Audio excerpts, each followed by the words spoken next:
আসসালামু আলাইকুম দর্শক, হালাল কুকবুকের ভিডিওতে আপনাদের স্বাগত। আশা করি ভালো আছেন। আমি আছি আলহামদুলিল্লাহ। আজকে আমার রেসিপি হলো লাল শাক ভাজি। চুলায় কড়াই বসিয়ে দিয়েছি। এখন আমি লাল শাক দিয়ে দিচ্ছি। ছোট ছোট করে কেটে নিয়েছি লাল শাক। লবণ দিয়ে দিচ্ছি অল্প পরিমাণে। এই অবস্থায় শাকটা সিদ্ধ হবে। ঢেকে না দেওয়া অবস্থায় এইভাবে নেড়ে দিচ্ছি। শাকে পানি চলে এসেছে, শাকের পানিটা ফেলে দিব। এখন কড়াই শুকিয়ে গেলে রান্নার তেল দিয়ে পেঁয়াজ আর রসুন কুচি দিয়ে দিব। দিয়ে দিচ্ছি রান্নার তেল,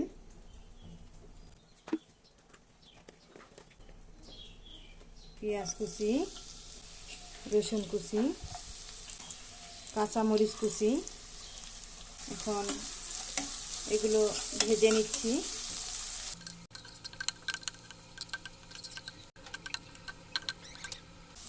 পেঁয়াজ ভাজা হয়েছে, এখন ঝরিয়ে রাখা শাক দিয়ে দিচ্ছি। ঝুড়িতে ঝরিয়ে নিয়েছিলাম।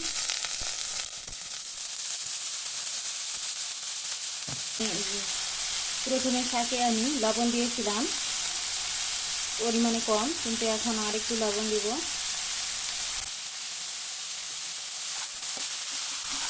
এখন শাকটা পেঁয়াজ রসুন মরিচ এগুলির সাথে মিশিয়ে নামিয়ে ফেলবো।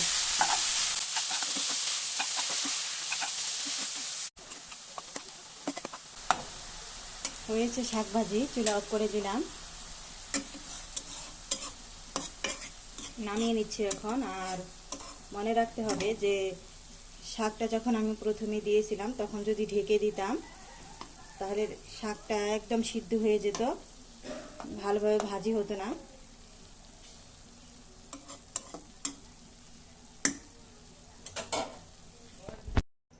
এই যে নামিয়ে নিয়েছি, শাক হয়ে গিয়েছে লাল শাক ভাজি। এখানেই শেষ করছি। আল্লাহ হাফেজ।